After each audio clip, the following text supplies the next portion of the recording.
This is the third part of my loving critique of Xenoblade Chronicles 2, a game with many faults which I nonetheless adore. Even though this should work standalone, I recommend you start on the first part of the series and work your way up. This video contains spoilers up through the end of Chapter 3 and allusions without any specific details to stuff that happens all throughout the game, including Tora the Golden Country, some of which some people might consider spoilers. When last we left, Rex and his brave crew of misfits had just rescued Nia from the clutches of endless tutorials and were on the run from Torrigoth. Chapter 3, Our Own War, actually doesn't start with Rex's crew, but instead gives a brief insight into the closest thing the game has to villains so far, Torna. We're introduced to Akhos, who will play a big role in this chapter, and his Blade Brona, who has... Sure, you say that once it's all over and done with. It's easy to act smug when hindsight's on your side. Shut your mouth, Abrona. I'm shaken to my core. An interesting voice actress. While entertaining enough, this little scene doesn't actually serve that much of a purpose. It's pretty much just Torna saying they're going to go after Rex, which we knew anyway. The only new bits of info are that Akhos and Abrona exist, and that Jin's going to be off attacking a Mordanian warship to take their stash of core crystals. Something the game does a lot that I really like is casually dropping lore details that seem completely irrelevant, but which we'll come to understand later. Namely that the warship Jin is off to attack is headed to Indol to cleanse the core crystals. We are basically completely unable to understand what this means at the moment, but it will become pretty important later on. We then get a quick cut back to Rex and crew, which basically just confirms what we'd decided in the ending of the previous chapter. Since being in Gormott is dangerous with the Ardanian Empire after them, they're going off to escape, and Rex's objective is the World Tree. Tora suggests going to see his shipwright uncle Umon to get a ship, and that's about it. We also get a re-tutorial for the Cloudsea Tides mechanic for some reason, despite having one last chapter, them not being relevant now, and them barely ever being relevant at all. I don't know why this is tutorialized twice when more important mechanics aren't. The party then immediately turns around and heads over to Torrigoth, where they just escaped from.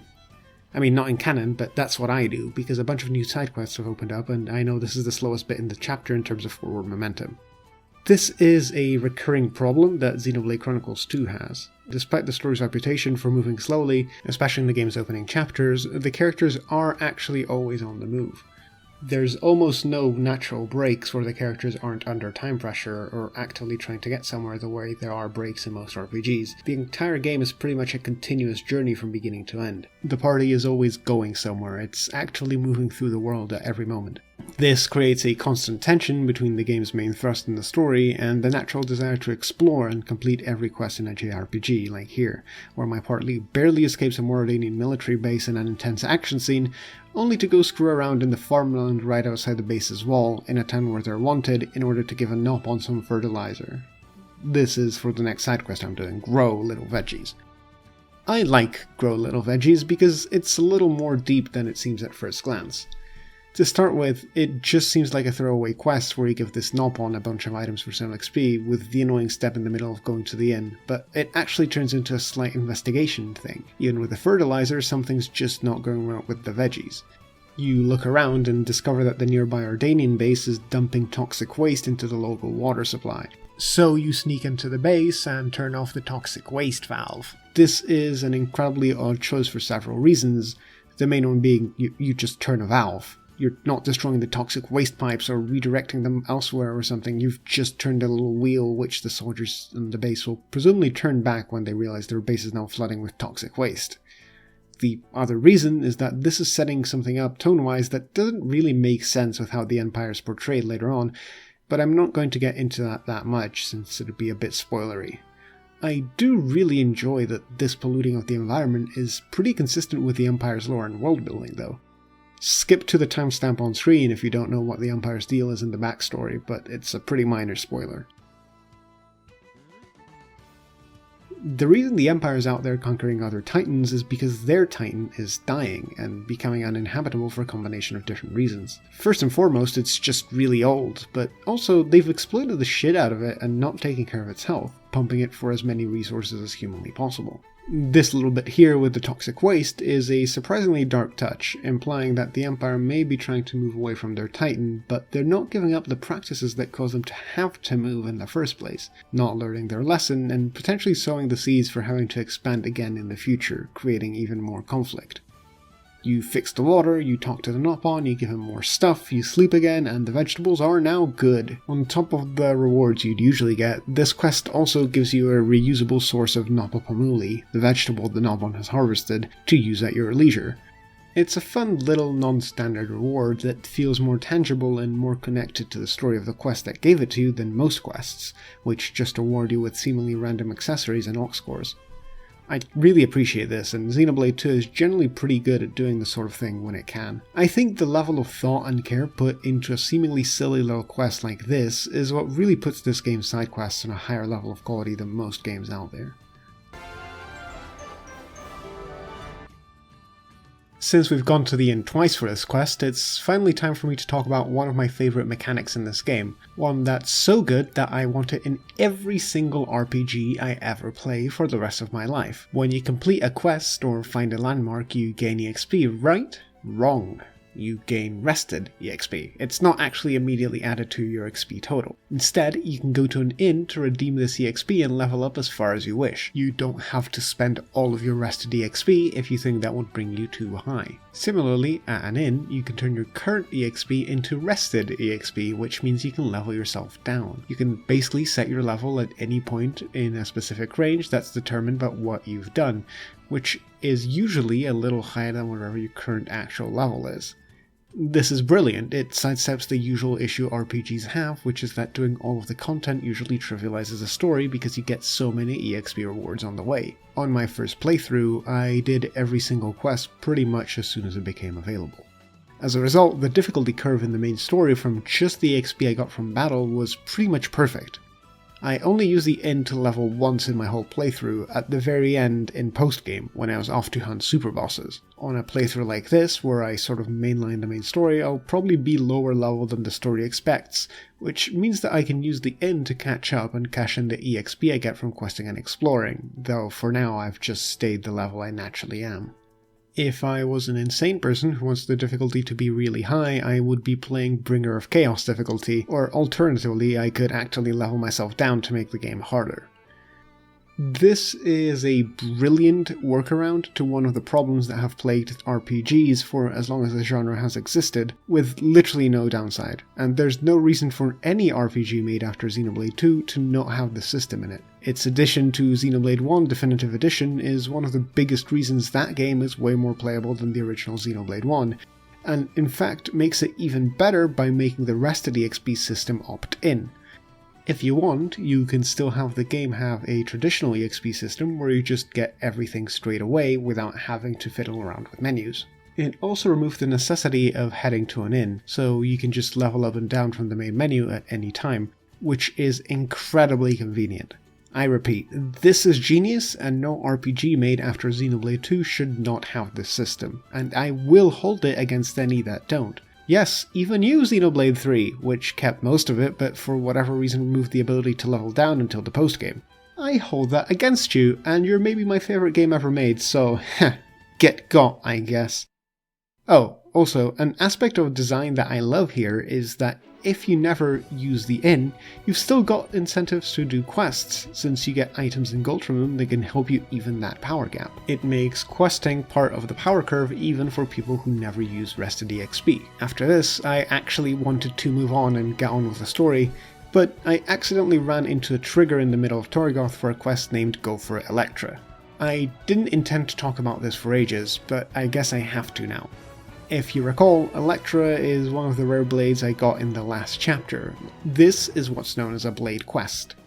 Every rare blade comes with one of these, a quest that you can only do if you have them in your party. These are some of the highest effort side content in the game, with each one coming with at minimum one fully voiced and animated cutscene and a unique storyline featuring the blade. I think it's incredibly brave of MonolithSoft to hide this much high-effort, high-quality content behind the Blade gacha, and it's honestly not a bad choice. The reason I respect it is along the same lines of why I defended the Blade gacha from the mechanical perspective. It makes every playthrough unique to some extent, and allows more casual players to see new content every time they play through the game. It is a bit of a double-edged sword though, because it does risk some of the best content in the game never being seen. The idea that not every player of the game has seen Korra's Blade Quest, for instance, makes me incredibly sad. It's peak Xenoblade 2 comedy, and it has great character beats for the main cast even. Plus, it forces players like myself who want to do every quest in the game in one playthrough to grind core crystals in the late game, even if they don't want to. While I like Go For It Electra as a whole, it's an awfully implemented quest. I had this exact same thing happen to me very early on in my first playthrough. You just suddenly get this cutscene out of nowhere in the middle of an area you're going to be traversing a lot, where Electra bumbles her lightning powers and she's taken out of your party and she runs away crying, forcing you to go on a wild goose chase all over the Gormott Titan if you want her back in your party. This is annoying. You've not specifically chosen to trigger the quest, and this could seriously affect your party composition, especially this early on. I mean, it's a shield hammer, so probably not, but you know what I mean. The cutscene in and of itself is actually good. It's funny, and Electra comes across endearingly, even if her little child act is maybe a little much. Plus, her zapping people joke is just the Pikachu joke that Pokemon anime has been doing for over 20 years, but this should have been opt-in if I was going to have a penalty to seeing it, even if temporary. You chase Electra around, and you eventually get another cutscene which is cute. It's the party members being really good and nice people who care about Electra. You get clear indications that Nia is unusually protective and maternal towards Electra, with all of the party coming to a conclusion that they're going to help Electra learn to control her powers a little better. That's one of my favourite things about how rare blades are implemented, and specifically about blade quests. They really sell the idea that these rare blades are full-fledged party members who have their own relationships with the rest of the party, and who are part of the group, travelling alongside them. In these blade quests and incidental dialogue that you can hear after combat, they're treated as real-ass party members who are part of the group, not just mechanical additions to the team. It's obviously quite awkward, because they can't possibly be part of the main story cutscenes. Having this many characters who could potentially be there or not be there would be an absolute logistical nightmare. It's not feasible to implement. But I think this is the next best thing. In lore, rare blades, and even common blades for that matter, are just as human as Pyra and Dromark. They're true travelling companions to the party, and they're along for the ride. They're just slightly off screen for the entire game. Considering the humanity of blades is a big part of the game's thematic core, it's important to do something like this to not completely demolish what the game is trying to say, even if its interaction with the main story cutscenes is very clumsy. Where I have a problem with Go For It Electra is that after these two pretty well done cutscenes, with a pretty serious stretch of gameplay in between them, the quest becomes completely inaccessible to us for a long time in the most infuriating way possible. Completing this stage of the quest activates a bunch of NPCs all around the world, who now have a quest marker above their head. Talking to them initiates a field skill check, requiring the Electric Mastery field skill and Electra's signature Mastery of Thunder field skill at a specific level. The way this works is that Mastery of Thunder levels up once you pass enough of these field skill checks. You have to have passed 2 to get Mastery of Thunder level 2, for instance. This means that, as of right now, you're cut off from passing all but 2 of these field skill checks, since the rest of them require level 2 or above of the skill that only Electra has. Neither of them are in zones we can visit right now, even though one is in a zone we'll visit this chapter, and one of these level 1 checks is not available until a zone that you can first visit all the way in Chapter 5, which on a playthrough that doesn't aim to get through the main story quickly can be dozens of hours away at this point, after which you're blocked off from going over level 3 until Chapter 6, past the game's halfway mark, after which you can finally get into the quest's final story beats. This has the incredibly frustrating effect of leaving quest-marked NPCs you can't properly interact with for ages all over the map, including one right in the heart of Torrigoth who will stand there taunting you until at least Chapter 5, and one in Argentum who is the final NPC in the training bit of the questline, stuck with an exclamation mark over their head until Chapter 6. Not only does this spit in the face of the traditional gamer instinct to clear the map of all quest markers at every opportunity, it makes quest navigation more clunky in general. I'm sure the amount of times this playthrough I'll see that marker in Torrigoth and for a split second think there's a new quest there is astronomical. And worse, it actually really negatively impacts Electra's quest. You're looking at a setup and payoff that are separated by several dozen hours of gameplay, which probably translate to weeks or months of real time, and they're not disconnected enough to make this work. Relatively granular details of this original set of cutscenes are called back to and expected to be remembered at the end, and I know that I sure as hell had completely forgotten about them by the time I could finally do it, which is a shame because the writing in those later cutscenes is also really solid. It's bafflingly bad quest design. Just don't allow the quest to trigger until later in the game when you're closer to being able to see all of it. This is by far the earliest bit of any Blade quest that you can possibly do, and it doesn't have any reason to be that way. It just makes for irritating and pleasant gameplay that demolishes the pacing on a pretty solid little story. There's only 2 Blade quests you can even access in Chapter 4, one of them belonging to a non-gacha blade and the other being a time sink you're meant to work on in the background of hours of gameplay. So the vast majority of Blade quests don't unlock until Chapter 5 or later, and I don't know why this couldn't have been one of those. After this, and a run-in with a side quest I didn't intend to do, I finally actually get on with the main story, heading over to Umon's house. If Xenoblade 2 can be said to force exploration at any point, this chapter is it. For now, we're just getting to Umon's house, which is at the opposite end of the Titan from Torrigoth, and you're forced to go through this really dense middle zone. This is my favourite part of Gormott. It's this incredibly vertical area with all these winding paths on different levels with different difficulties of enemies. It makes for a confusing but very satisfying exploration experience, with the sense that there's multiple ways to go anywhere. It bypasses the issue that a lot of the worst areas in the series have, which is that they're pretty much just massive open plains that just take ages to walk around in. Gormott is windy and rocky, and it has a million little distractions that make it so you never feel like you're just holding forward and waiting. At one point, I fall all the way down and find myself surrounded by high-level enemies.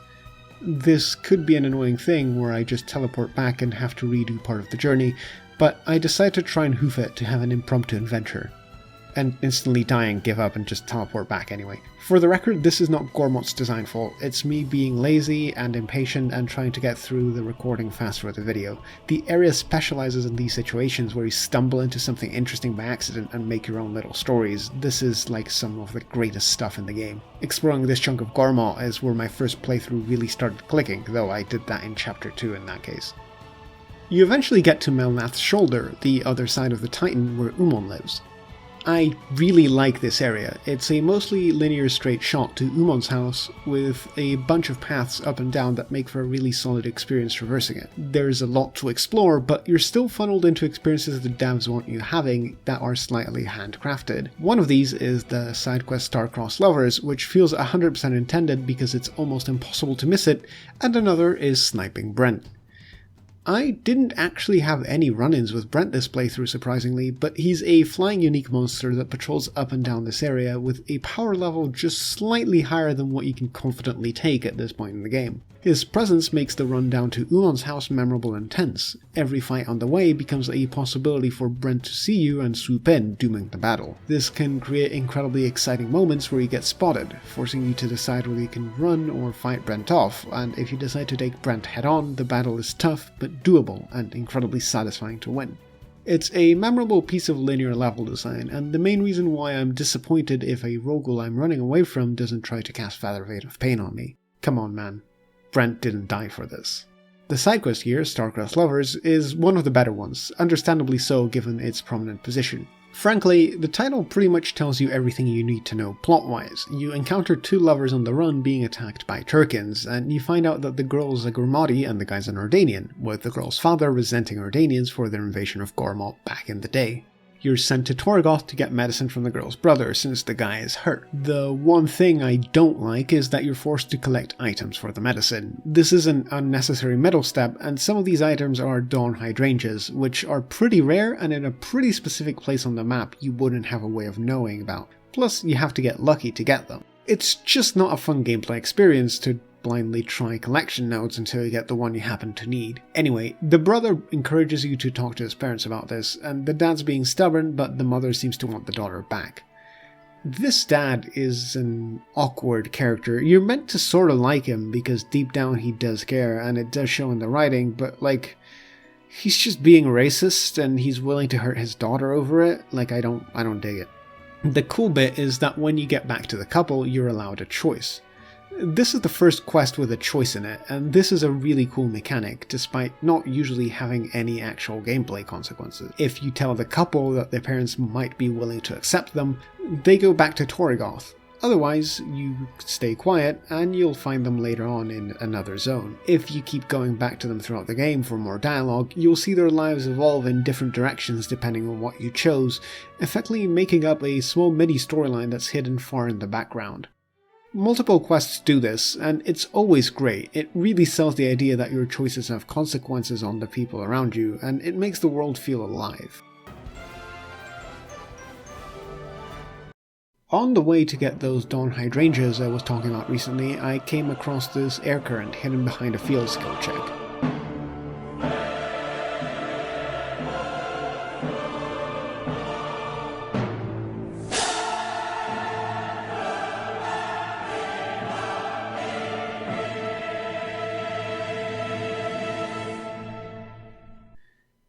I had to laboriously switch around blades to get the proper skills to get up there, and then immediately switch them back to my actual setup, because all of my wind mastery blades are bad.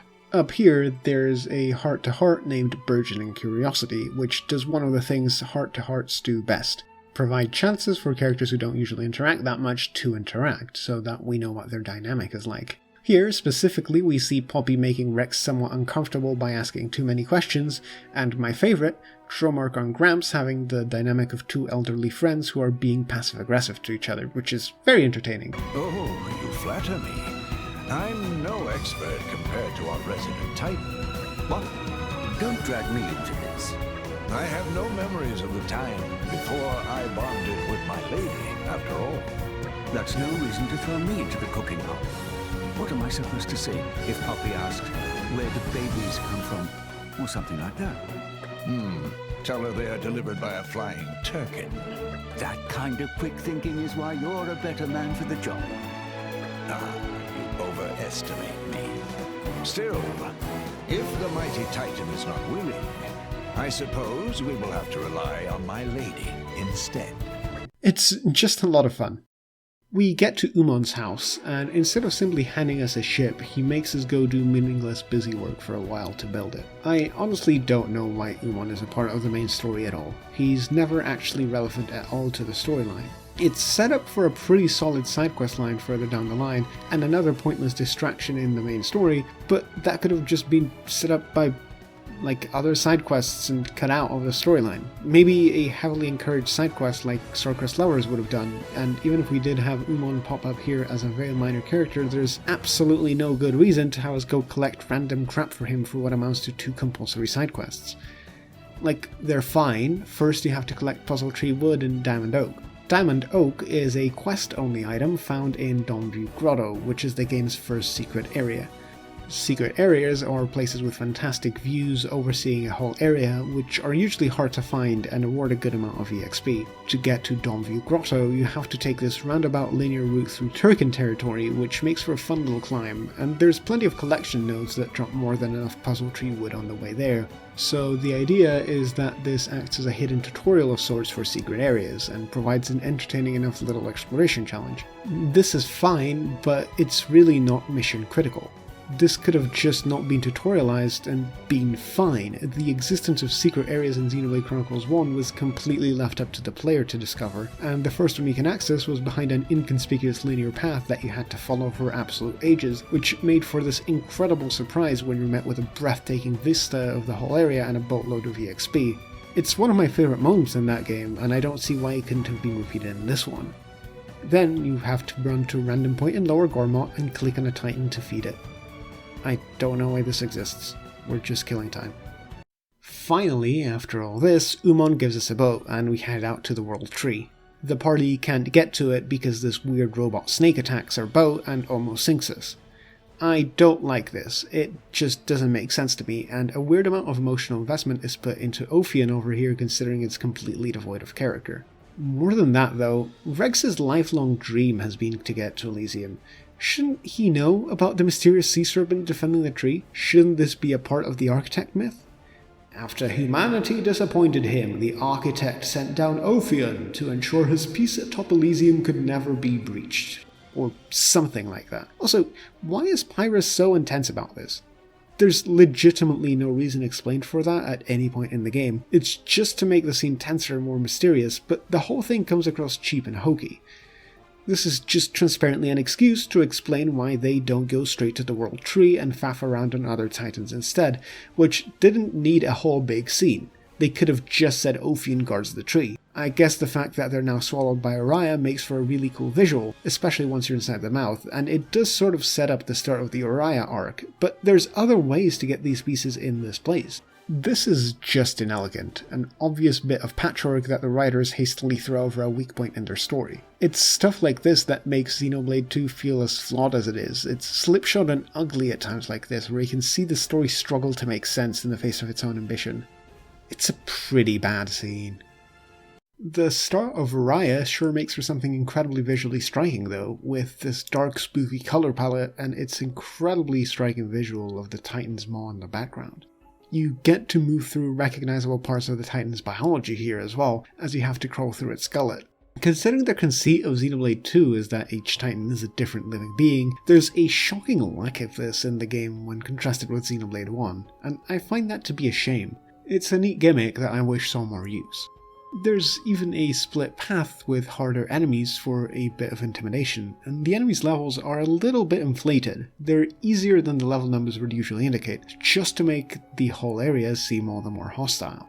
The gullet even has its own unique little mechanic, with acid pools lining a linear path, forcing you to play around them. This would work a bit better if the AI didn't often just decide to stand there in the battle and slowly lose all of its health for no reason though. All of this is a great way to set up tension that will be released once we're let out into Uraya proper and see how beautiful it is. My one complaint here aesthetically is that there's a theme that's been composed specifically for the darker tone of the Titan's head, but for whatever reason it's not played through this entire area, and we switch into the swooping Urayan main theme really fast. That theme switch could have been a moment akin to leaving the canyon and seeing Bionis Leg for the first time in Xenoblade 1, where the music complements the excitement of seeing this gorgeous massive area for the first time, but instead it sort of falls flat. Oh, we also find this random book in a random chest that's not incredibly in the way. The game doesn't tell us what it is, despite it being incredibly important. This is a technical manual, which allows Tora to craft new parts for Poppy Swap. Considering how important these are, it'd be nice for literally anyone to explain this at literally any point, maybe instead of a second tutorial about the very simple and basically pointless Clousy Tide system, but who am I to tell? We eventually run into this guy, Vandham, flanked by his henchmen Yu and Zuo. Vandham is actually a recurring character name in the Xeno series, similar to Sid, Biggs, and Wedge from Final Fantasy. His Xenoblade 1 incarnation was localized as Colonel Vangar in the English version, that's Colonel Squaretash for anyone who doesn't remember the name, and his Xenoblade 3 incarnation is one of the most important characters in that game. There's no real reason for me to bring this up, I just like when games do this for some reason, it tickles my dopamine glands. What doesn't tickle my dopamine glands is how this bit is handled. Vandham fights us for frankly no real reason other than to fight us, which whatever, video games have to have combat I guess, but then we get an incredibly belated tutorial for target switching. I'm 10 hours into the game at this point. This is a baseline mechanic that's crucial for combat. And then the game does the thing I hate, where I'm winning a fight in gameplay. In fact, I'm absolutely trouncing Vandham. This has been the easiest major battle in the game so far, despite him being almost 10 levels higher than my party, and then I just lose it in a cutscene. Just stop doing this. Make the fight unwinnable, or cut it halfway through, or give Vandham a powerful attack that he only uses on low health. That way it can represent what he's doing in the cutscene as an explanation for how he suddenly turns the tides by changing his tactics. In fact, I'm not even fond of how and why we lose the fight in the cutscene itself. I get that this entire part of the story is set up for Rex's character growth. Him learning to be worthy of the power of an Aegis is a major theme throughout the game, and the way he slowly claws his way out of getting his ass kicked at every turn into being a comically overpowered force of nature is incredibly satisfying, and it really wouldn't work as well without scenes like this. However, what happens here is basically not consistent with anything else we see in the game at any point, and it most certainly isn't consistent with combat as we play it. The idea is that Rex is just spamming Pyra's power at Vandham without giving her time to replenish, and she runs out of energy at a crucial moment, lending Vandham an opening to land a finishing blow.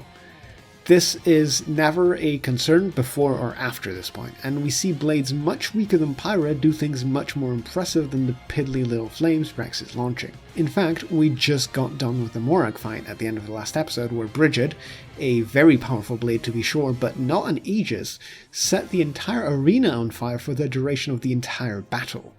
This battle feels disconnected from reality, like the game simply wants Rex to lose, rather than being a logical extension of the rules of the world as they've been established. I don't even think that the fact that the idea of blade power running out isn't established or followed up on would matter all that much if this was something that made sense. You could use blade specials as a demonstration of this. Maybe instead of Rex firing tiny little fireballs, he uses one of Pyra's higher level blade specials repeatedly, tying it solidly to gameplay and even giving an in-universe justification for why blade specials can't be used over and over in combat. The problem is that what we're actually shown on screen doesn't make sense when taking other bits of the game into account. Quick reminder, I put this at the beginning of the video, but it's only going to get more important from here on out. This video contains full spoilers for all of Xenoblade 2's third chapter, and they're not necessarily going to come in chronological order. Turn back now if you wish to avoid them. You have been double warned. Turns out Vandham is just running a prank YouTube channel, and he invites us to his village as compensation for the just a prank bro he just played on us. I'm about to be fairly critical of a lot of the stuff surrounding how Vandham's handled, but I want to open up with unbridled positivity about this character. I think Vandham rocks. As soon as he starts being friendly with Rex, he becomes enormously likable. There's a ton of charisma here, and Simon Thorpe's voice performance is easily the best in the game so far. He just oozes charm and a sort of effortless openness and honesty that is equal parts refreshingly down-to-earth, playful, and wise. I think his interactions with Rex are especially fantastic, with the two of them almost immediately clicking and falling into a mentor-student dynamic without either of them even seeming to fully realize it. It just looks like Rex just happens to need to hear the things Vandham happens to want to say. There's a mutual understanding there that just sort of happens between them.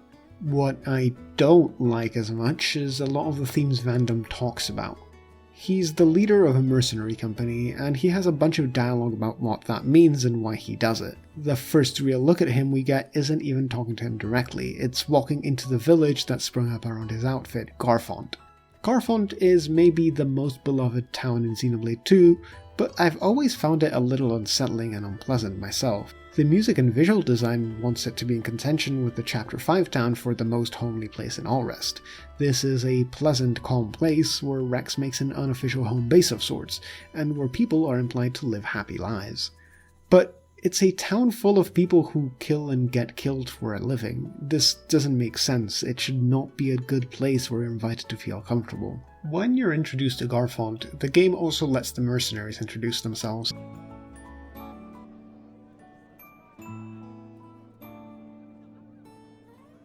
The village has a lot of children. Lots of drivers and blades here too. We're in the business of dispatching drivers and blades all across the world. Most of the kids are war orphans. Took them in while on the job. So you're saying that you take them under your wing? Just till they're able to make it by themselves. Some of them might grow up to be drivers, like ourselves, but then others might become tailors. Doesn't matter what they want to do with their lives. We leave it up to them to decide. And it paints them as, Good eggs, huh? by pointing out they take in children who are orphans of war and give them a home, and then leave them the freedom to live their lives however they wish, not forcing them to be mercenaries. But this just feels incredibly unrealistic.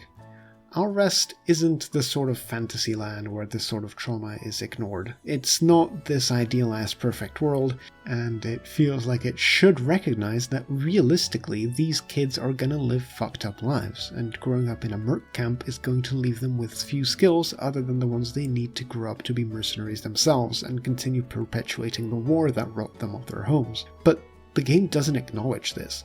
The idea of these kids growing up fine would work in more sanitized fiction. It would be perfectly fine in a Final Fantasy game or an Elder Scrolls game or something like that. But Xenoblade in general, and Xenoblade 2, the game about how hard it is to escape your past in particular, puts a focus on this type of strife, and seeing it ignored so blatantly is odd. Garfont and its multitude of child characters, lots of whom you'll get to know quite well if you do all of the side quests, is portrayed as a good, peaceful place, and this is incredibly uncomfortable. It feels like we're just whitewashing how horrific the concept of a band of mercenaries making profit off of war really is. Vandham is, to some extent, a personification of this contradiction. The game thankfully handles him more elegantly than it does the Orphans of Garfont by making him conflicted about his job, but it still very much blunders when trying to explore these ideas through him. He gives 2 speeches about the topic. They're individually really good character bits, which unfortunately mesh together in a pretty uncomfortable way.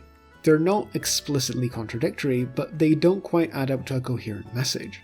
His first speech is during the lunch scene right after we get to Garfont, where he essentially explains to Rex that anything he does will ultimately feed back into a war effort. Rex, you're a salvager, ain't you? Yeah. You must have fished out your share of military supplies, right? You fine with that? Nah, I don't want to get involved with it. It's all the same. Compasses, valves for ether stoves. Armies need all these things.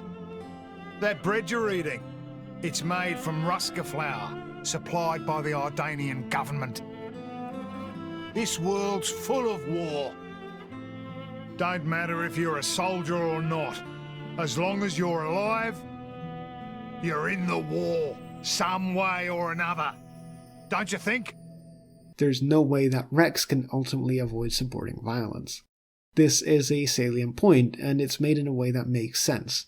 What Vandham's saying here is that you have to accept that your actions will lead to negative consequences, and that you still have to take them and move towards whatever you think is best. Rex, fighting to get Pyra to Elysium, will hurt people. But if Rex believes that getting to Elysium is good, he should do it. The second speech is later, after the fight with Akhos, where Vandham talks about how Akhos has his own objectives, and they've got theirs, and ultimately all an objective is, a conception of justice is a reason to create conflict. That fighting for what you think is right will ultimately just propagate war and destruction, and that in the end it doesn't matter why you fight. War is just about power, and what side is right and wrong doesn't really matter in the face of its consequences. Hey, Rex. Know what the difference is between me and that Akhos fella? Well, he's a bad guy, trying to get Pyra. And you're... not? Thanks for the vote of confidence, kid. What if I told you that we weren't that different? Huh? My crew at the village, we think we're fighting for justice. But a just fight? I'm telling you now, there's no such thing.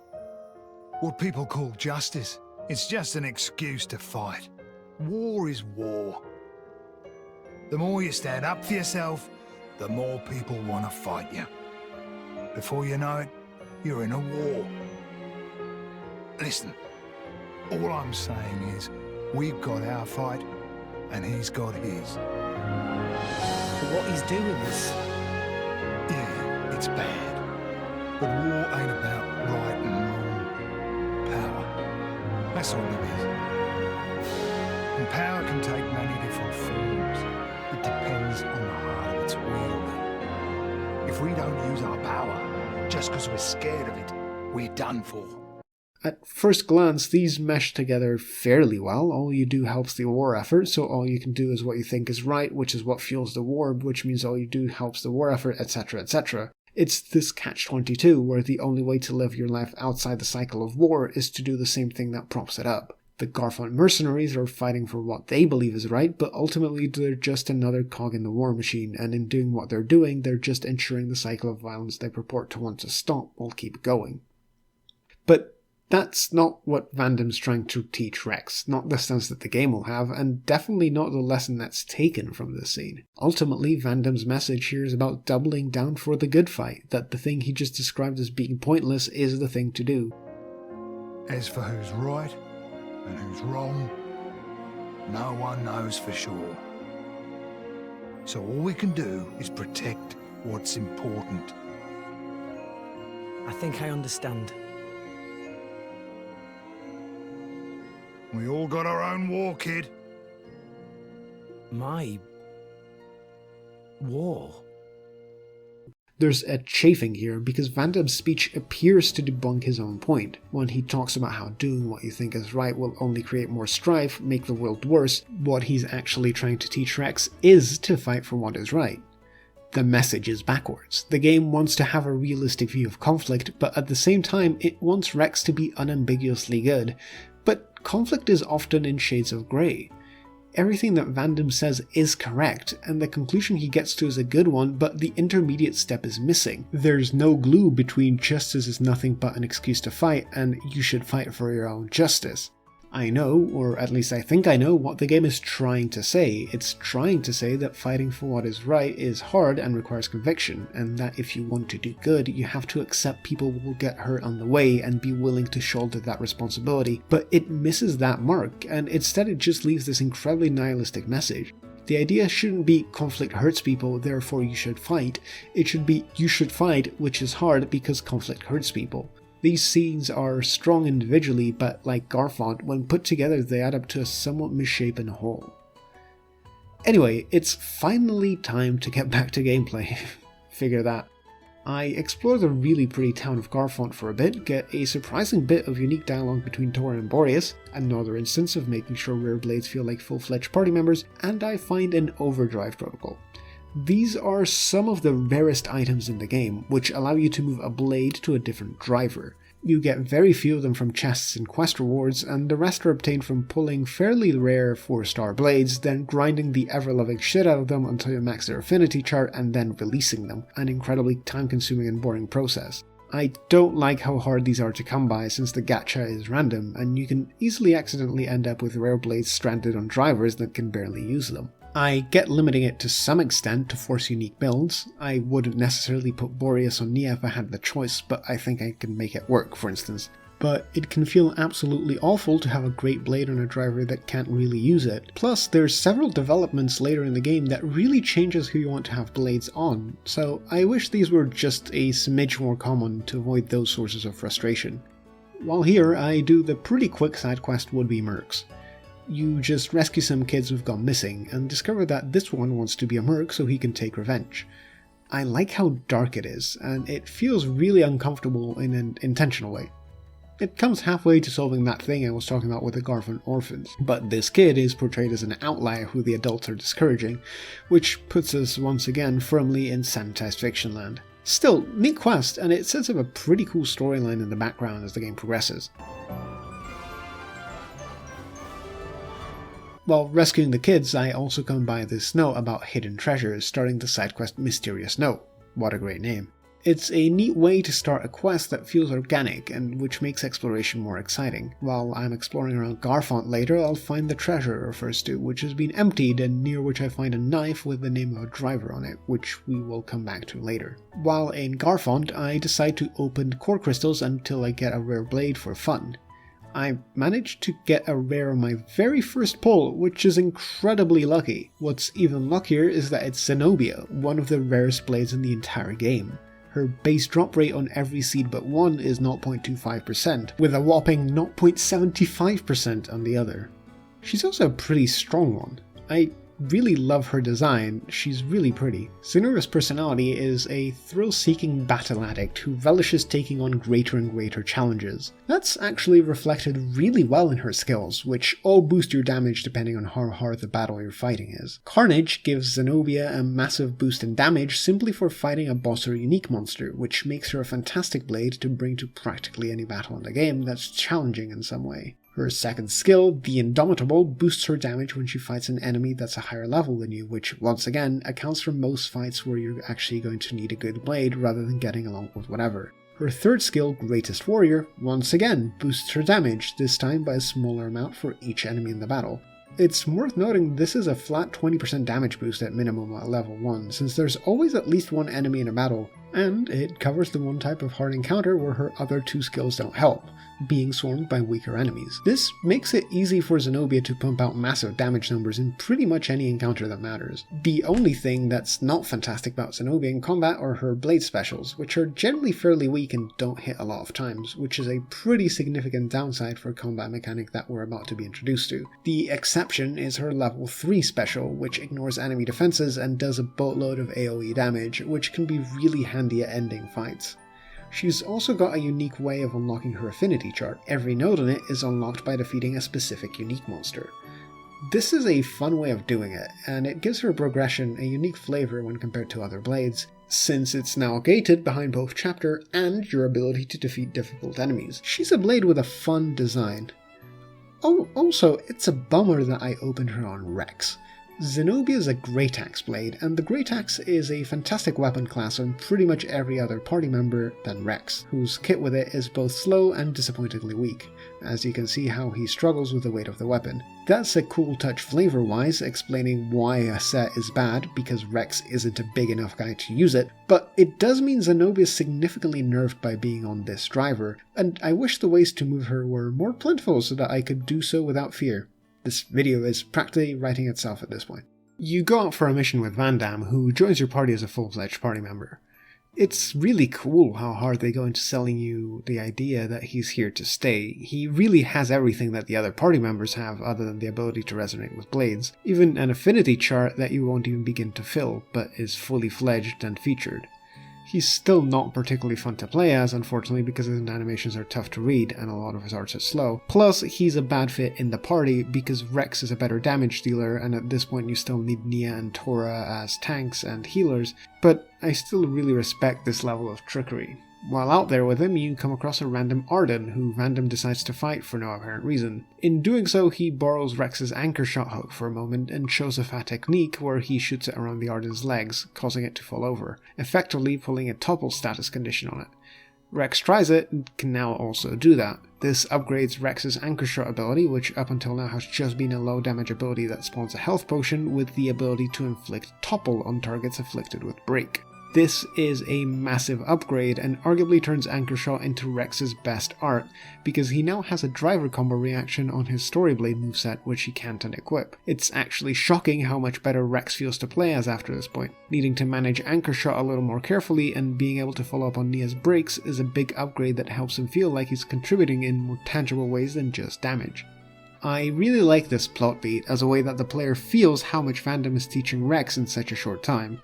It's not just limited to Rex the character changing, there's actually ways in which Vandham's tutelage is interacting with how the player utilizes Rex in combat. It's great gameplay story synergy, and it really solidifies Vandham as a mentor figure to Rex. Every time you use Anchor Shot as a topple art from now on, you're relying on something Vandham taught Rex. The one thing I think is cheesy and silly is that it apparently took Vandham 5 years to learn this, but Rex did it first try. Rex is never presented as a prodigy in any other way, so this feels out of place and pandery in a way the game usually avoids. You fight some more monsters and eventually fight this spider with a blade. It's a cool concept that blades can resonate with beasts, I just think it's neat. It just makes sense. What's important here though is that we finally get the explanation for how blades work as people. Core crystals are born from dead titans and can resonate with drivers turning into blades. The blade is then almost invincible due to an incredible healing factor, which means they usually heal their wounds faster than they can be inflicted. The one exception to this seems to be Pyra, who shares the damage Rex takes. Both Pyra and all other blades share an inability to age though, making them practically immortal. Their one weakness is their bond with the driver. When a driver dies, their blades revert back into a core crystal, which can eventually resonate with another driver, but the catch being that the reawakened blade doesn't remember anything from their past lives, essentially being reborn as a whole new person. This is an incredible concept for a sci-fi/fantasy world, and the game's going to make great use of it, starting right now, where people talk about how scary the idea of losing everything you are in that way is. But Pyra, who's never never lost her memories yet, talks about how it can be a good thing, how there are things people might want to forget, and how much holding on to bad memories might hurt. It's just as well. Eternity is a long time to collect bad memories. It's not completely obvious yet, but this is the crux of her entire character, this curse of immortality, the being driven away from a past hurt, and over the course of the game, it has a fascinating interplay with the fear of losing oneself that normal blades feel. I can't wait to experience some of that stuff again. This scene is phenomenal. Peak world building and very solid characterization that will pay off in spades in the future. I really do love it. Back in Garfont, we're treated to this absolutely lovely scene of Rex and Pyra bickering like little kids. Pyra is generally a really quiet and meek character, so it's nice to see any sort of obvious emotion out of her, and there's just something incredibly endearing about the dynamic she has with Rex in this moment.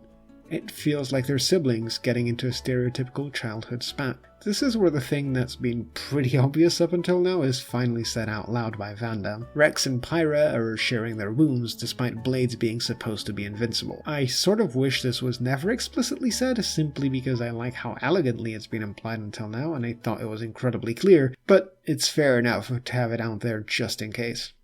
Immediately after this, Akhos shows up. That's the Tora guy we were introduced to at this chapter start cutscene. His deal for now seems to be that he's got glasses and talks about plays a lot. He's not really got a massive role to play beyond this chapter, so he's just given a pretty forgettable personality, though the community certainly seems to enjoy him.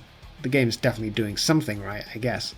Don't worry though, I will have some nice things to say about him later. And oh my fucking god, it's finally time! The Xenoblade 2 combat system finally comes into its own. Mostly. This battle, for whatever arbitrary reason, is when you unlock the chain attack system. Xenoblade 2's combat is sort of like a pyramid. At the bottom, you have auto attacks. You do these a lot, and they build up driver arts. Driver arts are slightly less common, and they build up blade specials. Blade specials are pretty rare, and they build up blade combos. Blade combos are really hard to pull off, and they put elemental orbs on people, which build towards chain attacks. The party gauge, which you fill by just generally doing good stuff you want to be doing anyway in battle, has so far been entirely used to revive party members while they're downed, but its true purpose is to be able to unleash a chain attack when it's full. Chain attacks essentially turn the game turn-based, but your team is the only one that gets to move. You get to have every single one of your party members attack, with an ever-increasing damage multiplier that goes up as you do more damage. The attacks you get to choose from for each party member are their blade specials, for each of the blades they have equipped. They start at level 1, and they increase by 1 level every time that party member attacks during the chain attack. By default, a chain attack consists of 1 round, where every member of your party attacks once, but if you break an orb, which you place by completing a blade combo before the chain attack, you get to go for another full round, which is incredibly powerful since every attack increases your damage multiplier and every round you do higher level blade specials. There's also a thing called Elemental Burst, which activates after you burst enough orbs, but it's incredibly hard to do before the post game, so you don't have to worry about it that much. There's some nuance to what orbs you want to set up. Every orb you set up on an enemy has 3 HP. It takes 3 specials during a chain attack to destroy it. If the enemy has more than 1 orb on them, every attack just targets a random orb, which makes it very unlikely for a party of 3 to break an orb during a chain attack if there's more than 1 orb on an enemy. The trick comes in the fact that both orbs and blades have elements associated with them. An orb is set when completing a blade combo, as I mentioned before, and it has the element of the last special used in that blade combo. So if I use Steam Explosion, which is the fire, water, fire blade combo, I'll put a fire orb on an enemy because that's the last special. Every element has an element that opposes it. Fire opposes water, ice opposes wind, earth opposes electric, and light opposes dark. When chain attacking, attacks of the element opposed to an orb will always target that orb and deal 2 damage to it instead of the usual 1. So, with the example I was using earlier, if after using Steam Explosion I have Nia attack with Dromark during a chain attack, since Dromark is a water element blade, Dromark's attack is guaranteed to deal 2 damage to the fire orb.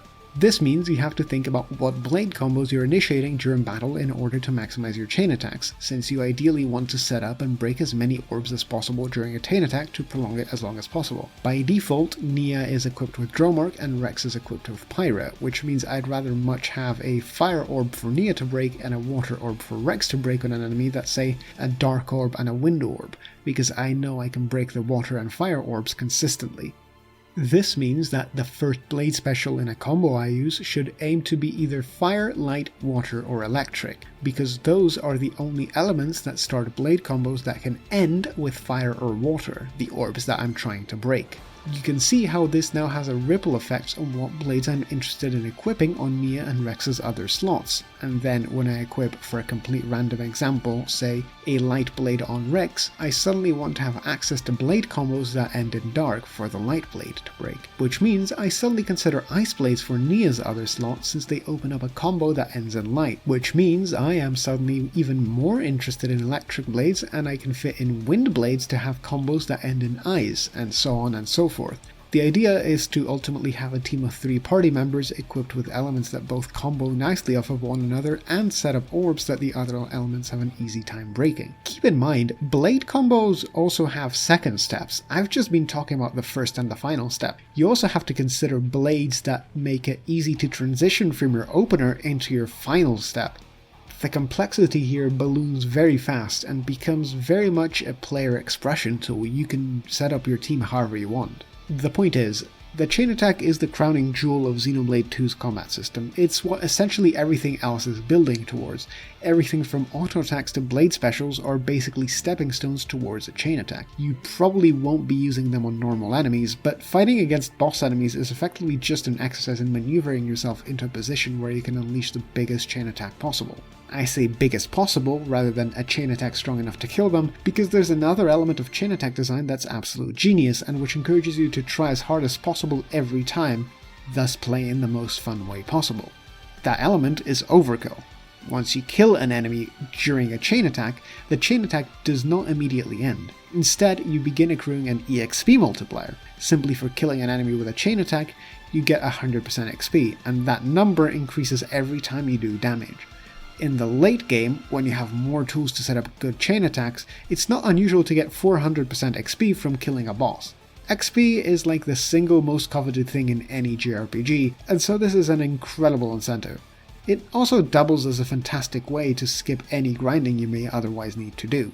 This means that chain attacks are both really encouraged and can feel incredibly satisfying when pulled off correctly. The joy of seeing that EXP multiplier number increase can't be overstated, which really elevates the gameplay leading up to a chain attack. You're no longer pressing buttons just to do damage, you're planning towards an objective and fighting often contradictory forces. The blades you need to be using to execute a driver combo or to heal or for any other utility you may want may not be the same blades you need to be using to build towards an orb you want. You may not be positioned to get the most out of an art, but your blade combo timer is running out and you need to hit the next special. A blade combo might give you a seal effect you need but won't let you build up an orb you want, and so on and so forth. Combat is no longer about just the moment. It becomes a series of snap decisions where you're having to choose between short-term utility and a long-term strategy. Despite how slow it can be visually, it's incredibly hectic mentally, and it is tons of fun as a result.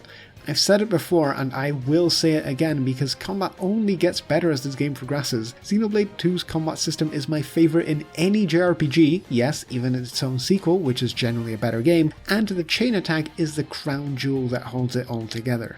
It's a fantastic piece of design. The one disappointment at this point is that you're too limited on options to make chain attacks really work. 2 of your drivers, Tora and Vandham, are limited to one blade, and Vandham's rock is set to just be a wind blade, which is a pretty mediocre element in terms of blade combo compatibility.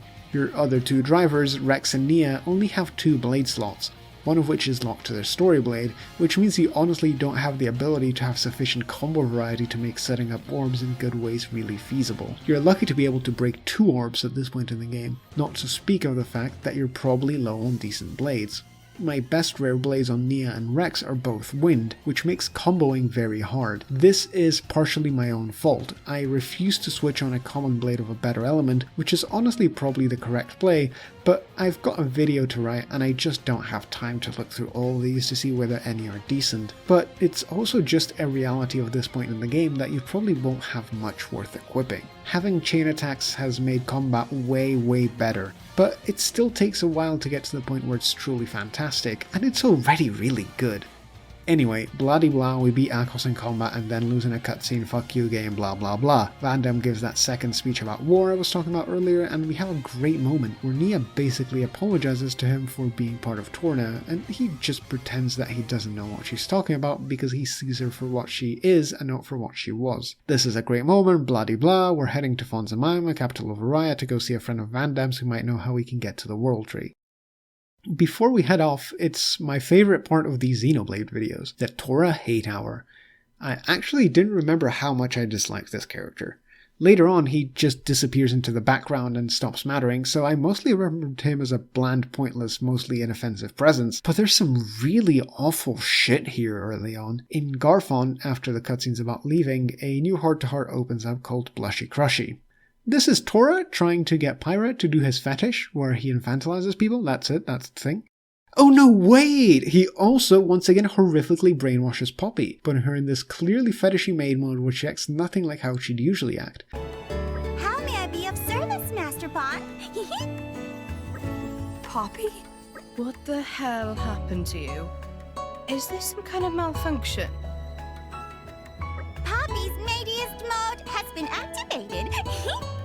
She's a person. Let's be clear, the game wants us to see her as a person, and she'll grow the way young girls grow. Tora is mind-controlling a young girl here for his own sick pleasure, deleting her authentic personality and replacing her with a weird facsimile of herself. This character is a piece of shit. Fuck him, and fuck the writers who thought this was a funny bit. I wish I had another character capable of tanking so he could never be in my party ever again. I don't know how I managed to forget how disgusting he is. I'm glad Nia seems to hate this as much as I do, that's why she's best girl. Anyway, as we're on our way to Fonsa Myma, there's this bit where you finally get the full reveal of Uraya on the Cobalt Cliffs. This is the first time you really get to see the place in its full glory, with all of its gorgeous trees and the sheer scale of it. Uraya is an incredibly iconic area, and it's beautiful in ways video games just don't tend to be.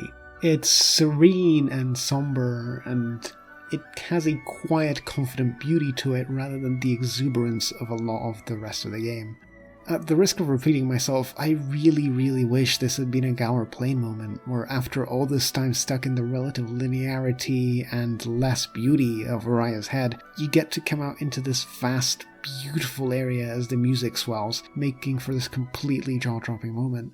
I just really think this should have been where the music transitioned from the Uraya head theme into the Uraya theme proper, since the Uraya theme is clearly written with this scenery in mind and not the relatively normal views of the head. Immediately after this, we're introduced to Zeke. I just got done dunking on Tora, so I guess this is the section of the video where I just tear into every character and make the entire Xenoblade 2 community hate me. I really dislike this introduction and how Zeke will be handled for a while to come. Once Zeke becomes a real character, I actually enjoy him a lot. He's one of my absolute favorites in the game, but this initial caricature of himself is just unbearable.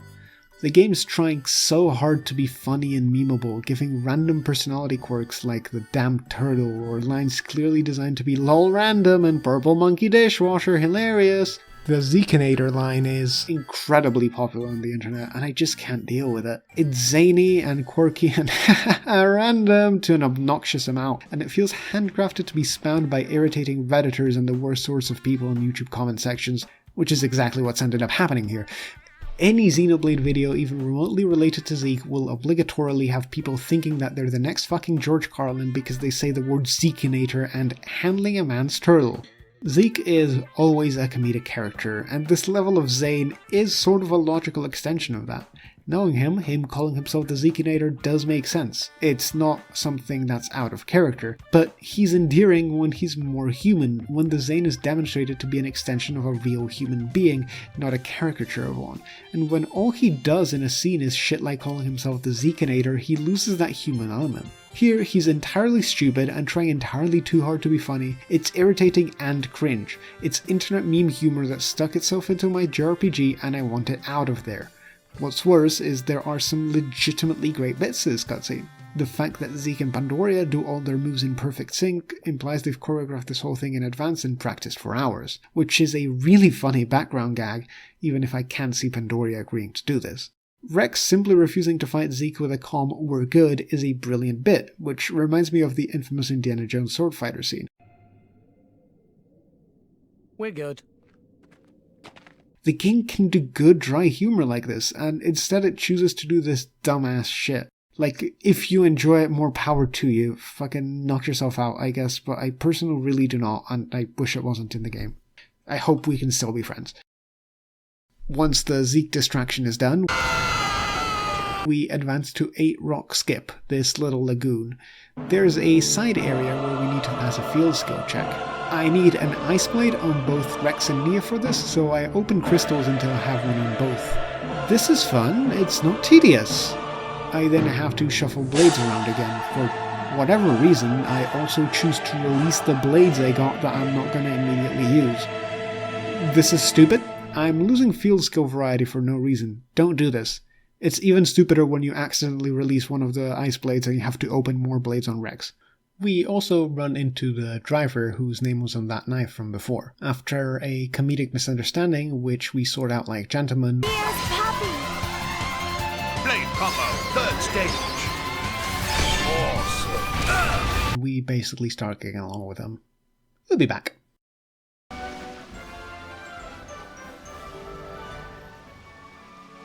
And now we're in for one of my favourite chunks of gameplay in this entire game, and arguably the entire series, which is saying a lot. We're essentially spat out at the farthest end of Uraya proper, and tasked with making our way to Fonsa Myma, exploring along the way.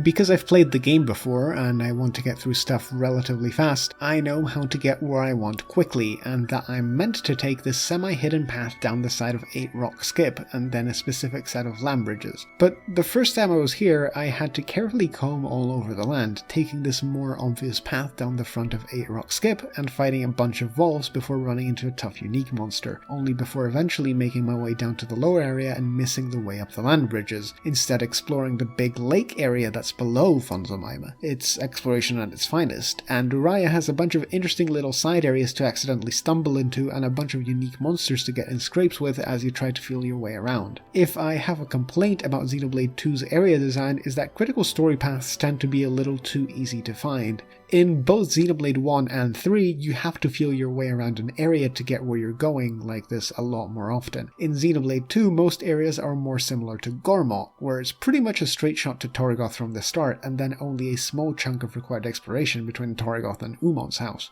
This trek through Uraya, though, is perhaps the most complex a critical story path gets in the entire game, and it's a ton of fun. It brings the spirit of exploration the series is famous for, and forces you to engage with it. I could see the argument being made that the reason this is the only time the main story of Xenoblade 2 requires this much exploration is that it's trying to put the best foot forward possible and entice more casual players to do side content and explore optionally for themselves, happily getting out of their way if they don't. I'm not sure how much I buy that, but it's at least a decent explanation.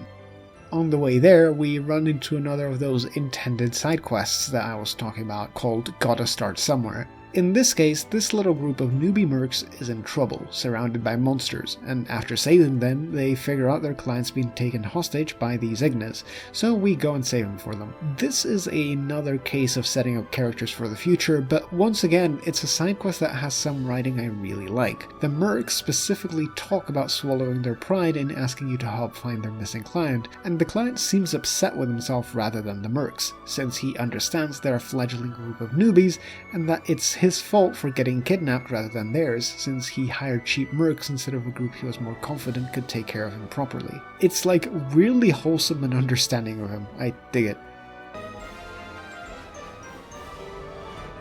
Close to the area where we do newbie mercs, there's this path up that's the correct way to get to Fonsa Myma, but it's flooded and we can't get through. In order to get through, we have to take this side path that's heavily guarded by the tribal Ignas. This showcases some of the game's more interesting enemy behaviors. Ignas are specialized, and they have particular roles that echo your party. On top of that, there's lookouts, who will run off to get help when their health is brought down low, and these domesticated plant-animal things called Gaianas, which will try to knock you off the edge with knockback attacks, and which have a leap which forces you to run up to them and catch up. Uraya in general has a lot of these types of behaviours. On the longer path down from 8 Rock Skip, you can run into Volf enemies, which will howl to summon help when they're low, and Rapkurs, small easy enemies which are aggressive and will make rackets which will summon bigger enemies. There's also the super aggressive Piranhax enemies in the big lake, which are dangerous and will aggro at the drop of a hat, but they are fish, so they're easily run away from if you can get to land. In general, a lot of Xenoblade enemies are basically interchangeable other than the looks, but these small little curveballs that are added in go a long way towards making the game feel alive and giving enemies distinct personalities. It's a really good touch. After a run-in with a trio of drivers that includes a unique monster who I failed to properly chain attack, we finally get to Fonsa Myma, capital of Uraya. There's a lot of talk about the war coming with Mourning here. Tensions between Uraya and Ordain are growing, and the Urayan military is clearly building up a force with tons of warships around the city. It's a shame we can only see one when Vandham says it, but it's fine. There's a bit here that always stuck with me, which is when the party are discussing how the two different countries do Titan battleships. Mourning tends to plate their Titans in armor, to the point you can barely tell there's a living being in there, but Uraya is more natural, not modifying the Titans and just attaching the ships below them. The natural instinct is to prefer Uraya's more natural way, as Nia does, but Gramps points out that the Titan themselves might actually prefer to be hidden behind the armor during war. It's just an interesting subversion of expectations, and it makes the war feel less black and white, since up until now we've only ever had conflict with the Empire, and we don't really know much about Uraya. The preparations for the coming war effort can be felt inside the town too, as food is being rationed and soldiers are trampling over people demanding to be fed. This Merc is a bit goofily evil, but it still gets the point across. Excuse me, Mr. Vandham. Oh, this voice actress. She's awful, but in a fun way where you sort of love to hate her. She plays quite a few young girl side characters. I'll be bringing her up again, she's iconic. Xenoblade 2 would not be the same without her. We quickly make our way to the Mymoma Playhouse, where there's a rendition of the Heroic Legend of Addam being played. This is a very important scene, and it's basically executed perfectly, with one interesting maybe flaw that I'll touch on later. Visually, it's fantastic. I love how this looks. It's got an incredibly coherent art style that's nonetheless completely distinct from the way the rest of the game looks. It really sells the idea that this is a well done play in-universe. It's clear that the troupe has put in the time and effort to create a set and costumes that look interesting. The contents of the play itself are important world building. This is the first time we ever hear of Addam, who's an incredibly important character in the lore, and the play serves as an incredibly simplified touchstone on who Addam is and what the events that took place around him were like. There's a lot more to this story than simply Addam and his loyal Aegis saving the world. This comes across as the mythologized version that's formed and become folklore after 5 centuries without any historical accuracy necessarily present. Even within this very chapter, the point at the end of the play about how the Aegis War came at the cost of 3 continents sinking is later cast in a new light, as the authorities want Pyra captured because they blame the sinking of the continents on her, which the play does not mention. And the way the Aegis is portrayed, as a figure clad in white rather than red, is subtle foreshadowing for events that are right about to transpire. All in all, this is a great expression of some of the themes the story will focus on, namely how easy it is to idealize the past with this warts-off sanitized version of the story of the Aegis War. The one thing that bugs me right now is that Rex doesn't know any of this. This is folklore that is common knowledge. This is something people are aware of, and what we learn about Rex's hometown of Lefteria later means that people there should also be aware of it. It makes no sense for Rex to not have at least this foundational version of the myth in his head, and be completely unaware of the concept of an Aegis.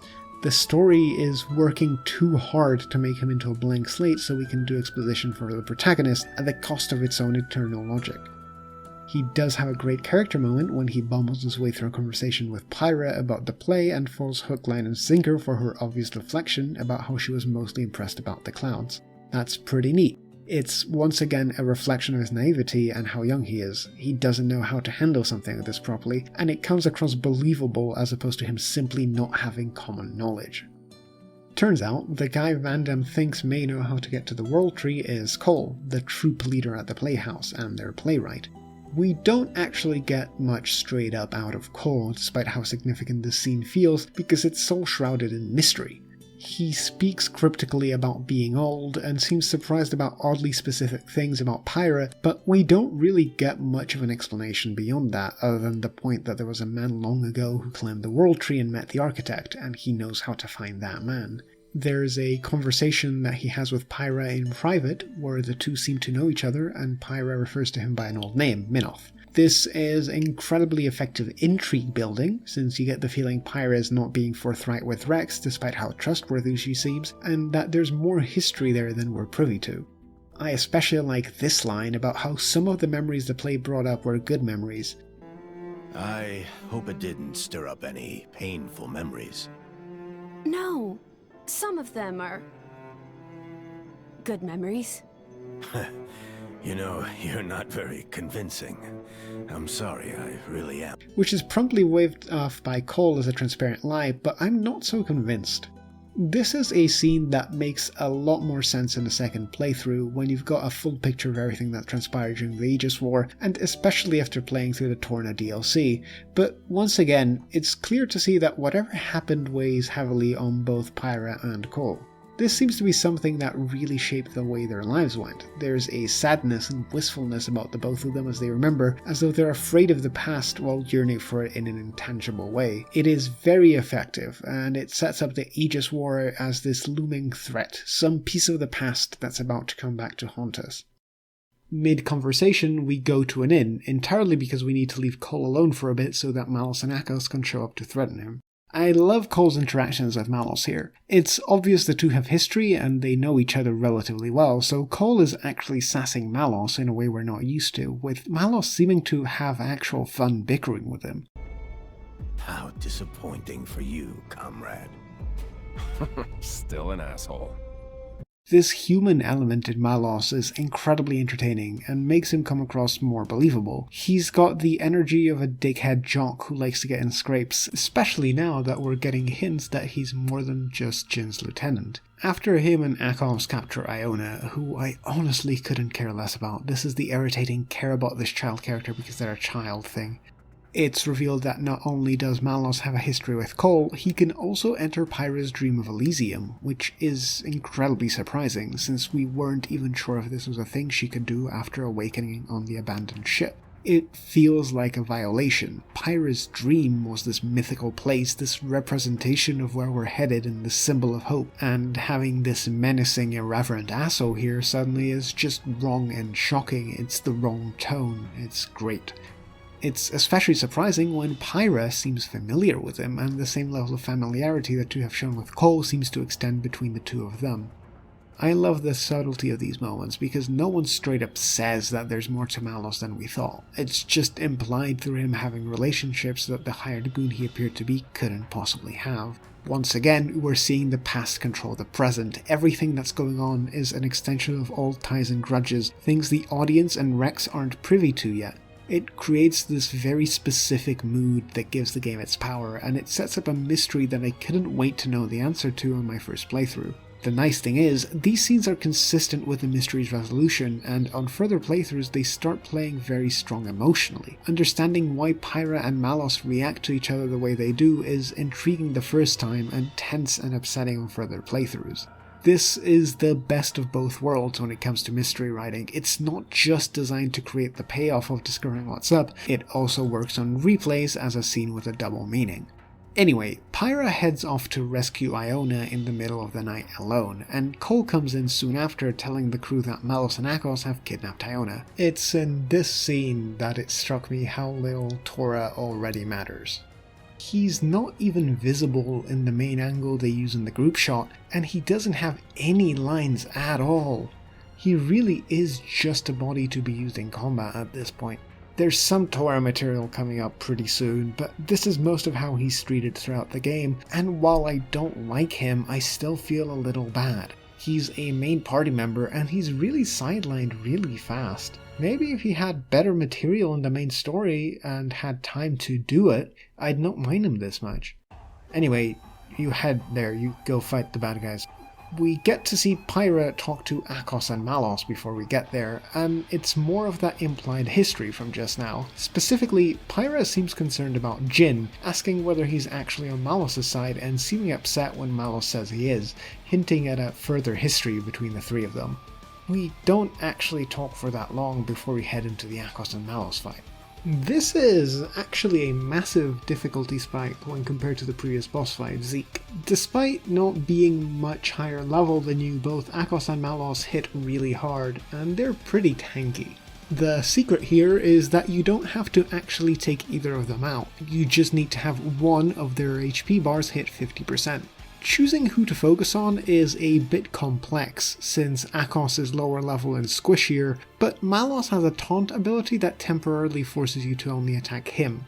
I chose to attack Akhos simply because my instinct says kill the healer first, and I know Obrona is classified as a healer blade, plus his Shackle Driver ability drives me up a wall. It basically just means you can't do anything. It's an incredibly frustrating ability that I wish games didn't have because it's uninteractive by definition, which doesn't mesh well in an interactive medium. I actually lose the fight twice here. First as Rex, because Nia isn't healing when I'd like her to, due to how her AI works, and another as Nia, because I'm just bad. I really want to chain attack Akhos to quickly defeat him, but Tora keeps going down and I have to use my party gauge on reviving him, since neither Rex nor Rhea can stand up to these two attacks for long. Luckily, on my third attempt, I remember to check my character progression and equipment, and wow, I hadn't equipped anything on Nia, huh?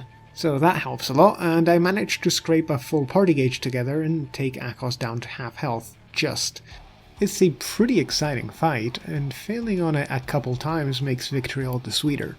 I think that's actually something the game does consistently really well. There's a decent amount of bosses that are actually in that challenge sweet spot, where you can conceivably lose to them a couple of times, but they don't feel insurmountable. Now, when I first watched this part of the game in Chuggaconnor's Let's Play, I didn't know Vandham died. It took me exactly 20 seconds into this cutscene, before Vandham has even shown up on screen, to realize that was exactly what was going to happen here. Give it a listen and see if you can figure out why. I must admit, I've enjoyed playing my part in this hackneyed tale, but... Time for the final act? Huh? You're bluffing! No! Rex! What? You see... The music choice is completely fucking bananas. The song played here is called Drifting Soul, and it's only played 2 or 3 times throughout the entire game during emotional moments. It's an incredible piece of Xenoblade 2 music, and I sort of get why it's loved so much.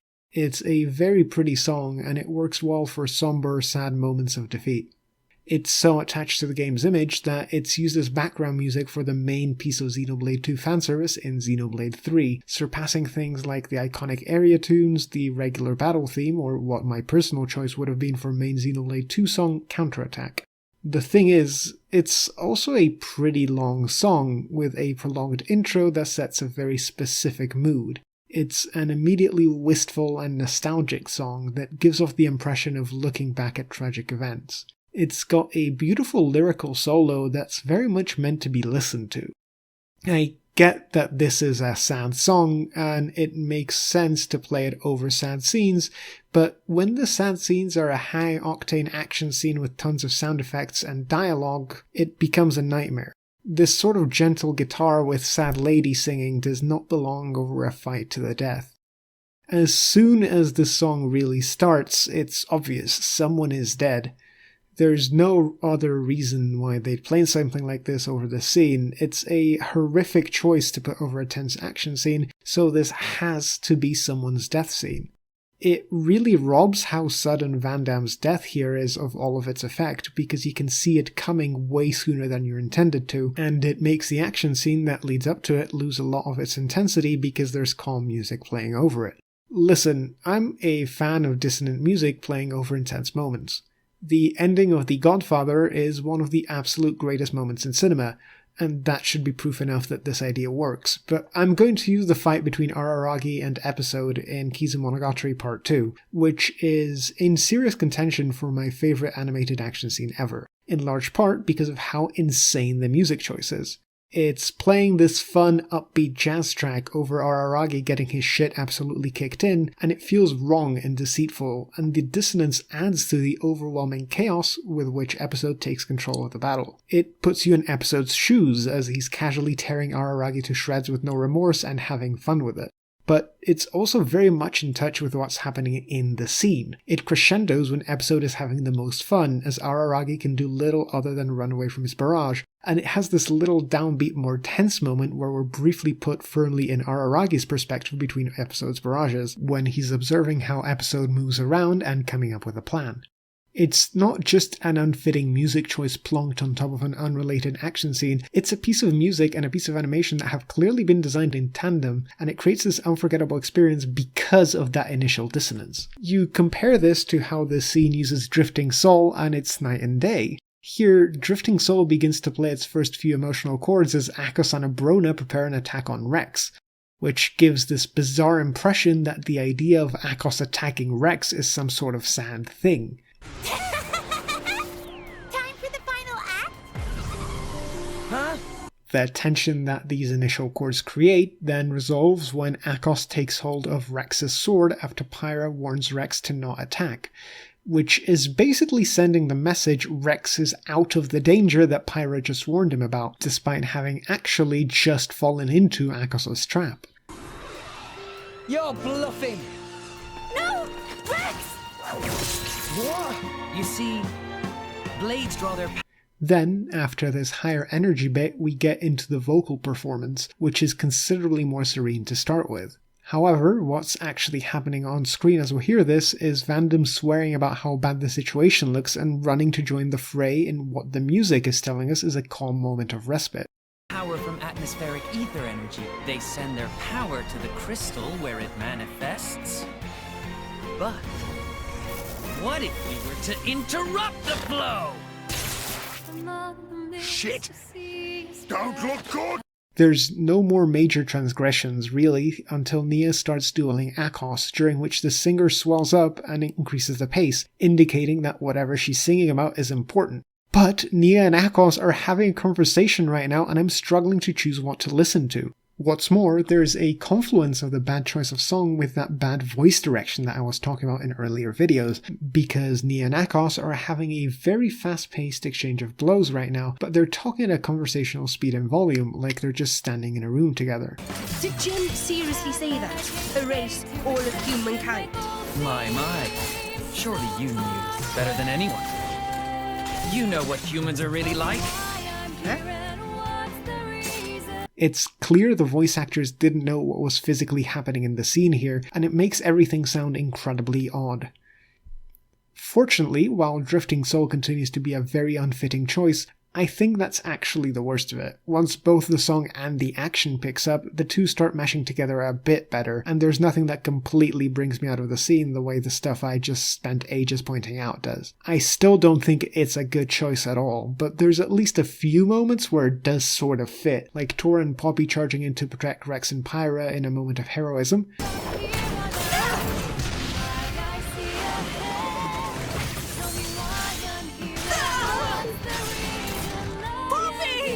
This is Tora's one contribution to the whole Uraya arc, by the way.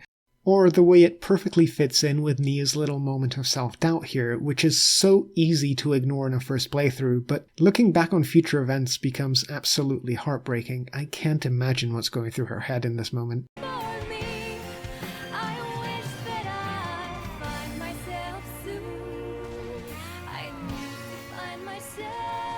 Or what I'm sure is the reason why the song starts playing when it does, the way the crescendo at the end fades into silence right as Vandham yells his words of encouragement at Rex. You gotta get away from here now! Live! Live for her! You gotta make it to Elysium! I won't allow it! That feels like it's the one designed bit here. It's a shame how much Drifting Soul commands your attention in the scene because it's frankly excellent otherwise. There's a moment or two of voice acting animation dissonance, but otherwise this is maybe the most sure-footed the game has been in its storytelling so far. It's an excellent action scene where you can very much tell how competent each character is, and it completely succeeds when it comes to its writing, with every action feeling like the only reasonable conclusion to the last. Nia basically shoving Rex aside in order to be able to take on Akhos because of how shaken she is by what he's saying about Jin's motives is a fantastic moment, and the way she basically seems to reluctantly agree with Akhos' take on society is believable and sad, and once again, implies there's more to this character's past than meets the eye. I'm starting to see a theme forming. I also like how it sets up Torna's objective in this moment. They straight up confirm that they just want to end humanity, and it gives them the pretty standard bad guy motivation in anime. Humanity just keeps doing evil, doing war, it keeps destroying the environment, they don't deserve to live. But there's already a sadness there that makes them feel considerably less formulaic than this incredibly standard trope usually would. Akhos has been talking a lot about fiction throughout this chapter, and he genuinely appears to enjoy art, something that is fundamentally tied to humanity's, well, humanity. Meanwhile, Malos and Akhos have clearly been enjoying each other's company. They have a genuine sense of camaraderie between them, and Akhos has been junking around with a bro now on the side. Heck, even Malos' little spat with Cole made it feel like Malos was having fun interacting with him. He enjoyed his presence. They're very clearly not heartless villains, and they're not completely devoid of respect for humans and the things they produce.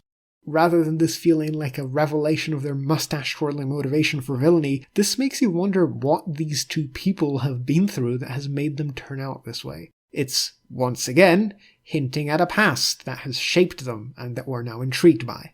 Also, it's actually shocking how much Malos basically gives away who he is here, talking about events 500 years ago, talking about why Father made him and Pyra the way they are. I'm shocked I didn't guess what he was on my first time through. That feels like a me problem.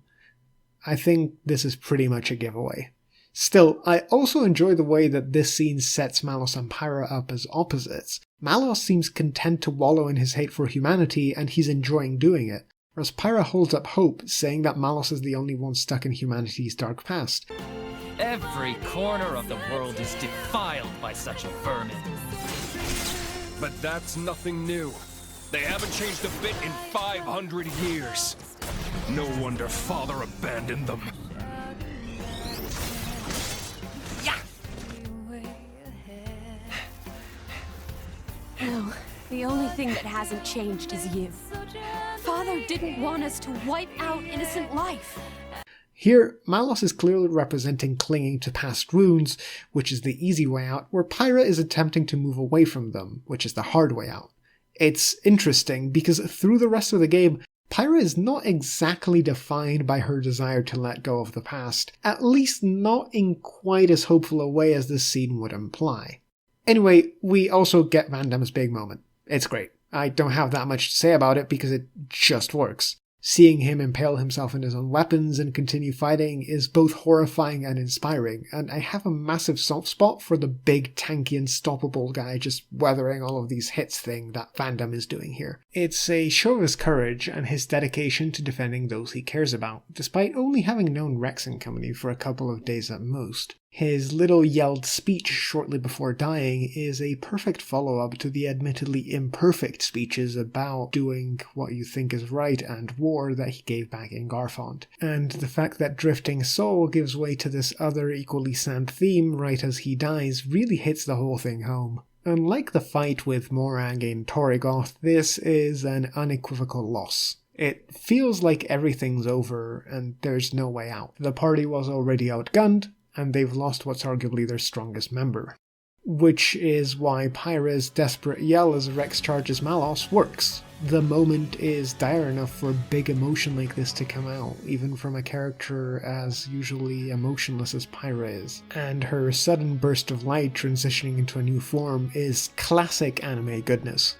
This is Goku going even further beyond. This is Rock Lee dropping the weights. This is All Might dropping the United States of Smash. Like, Don't get me wrong, it's pure cheese, it's an absolute cliche, it's a moment so ubiquitous that talking about how overdone it is feels overdone, but it's also so fucking great. Like, I'm playing an anime game, give me that anime bullshit, why do you think I'm playing this? It's a fantastic, cheesy, cliche, brilliant hype moment, with counterattack coming in for the cheapest sort of thrills, the flashiest and most over-the-top transformation sequence possible, and Akhos turning into a sniveling Team Rocket villain entirely just to sell how powerful this transformation is. Like, my guy was just beating your ass and now he's doing a Tom and Jerry bit trying to escape from orbital missiles. It's brilliant, this new power is comically overwhelming, and all this new Pyra form, who Malos calls Mythra, is doing is standing there looking serious. Suddenly, where the entire party couldn't handle Malos and Akhos, Rex is able to turn the tables on them single-handedly. The one thing I don't like about this sequence is this part, where Rex is shown the power of foresight. Essentially, Mythra can see a little bit into the future, which Rex can use to know what his enemies are going to do and become incredibly hard for them to hit.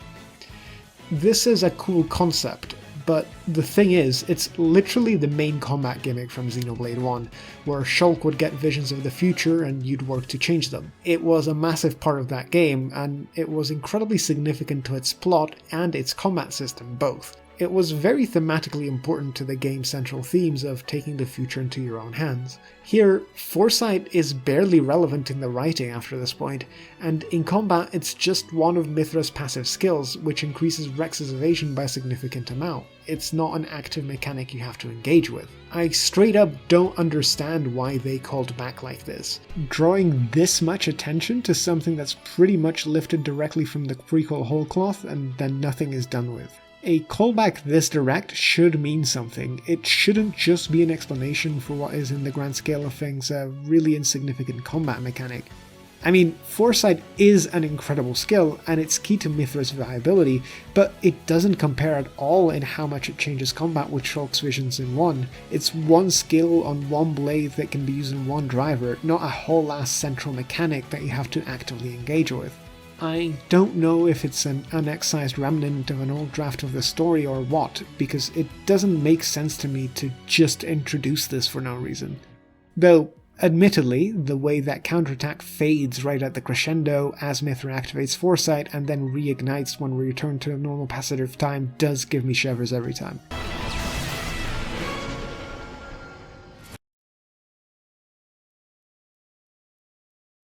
I get it. That's some cool ass shit.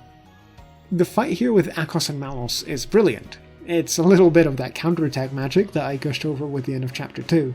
At this point, you're absolutely pummeling Malos and Akhos in the cutscene and they're visibly panicking. Malos is curtly yelling orders without a hint of his usual smarm, at least for a couple of lines. He does recover eventually, and Akhos outright talking about how he doesn't see a way out. But it's actually also transferred into gameplay. You're given Mythra for the first time in the game, but the game actually does a little bit of trickery under the hood here. Mythra is a really powerful blade in gameplay, but at this point you don't have most of her abilities unlocked, so the game cheats and actually gives you her in a significantly powered up state. Just Rex and Mythra alone are basically enough to solo this fight. It's nearly impossible to lose it even if you try, because this is meant to be this triumphal moment for the party, where this astonishingly powerful blade rescues them from certain doom. And for once, the game actually bends over backwards to reflect that in combat.